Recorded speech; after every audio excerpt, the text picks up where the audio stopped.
Elementary teachers, let's grow a food garden with your class in 2024. You want to do it, but your brain is telling you no, probably because one of these myths is roaming around in your brain. You think you need to be an expert to do this. I busted this myth yesterday. You think this would be way too time consuming.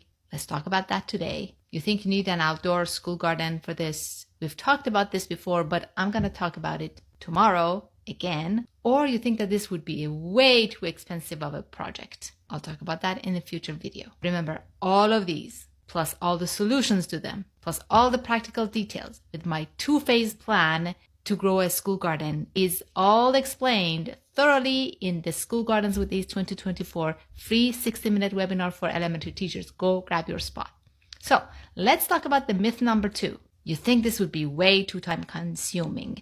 You think that you would need to spend a lot of your personal time to do this. You think you're going to need to run lunchtime clubs, stay late to water the garden, coordinate volunteers for this, or even come in the weekends. And what about summertime? You don't want to come to the school during summertime, and you shouldn't.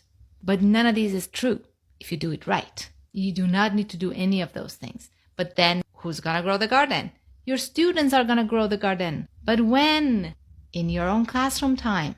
But how? By you connecting it to your curriculum and writing lesson plans for it.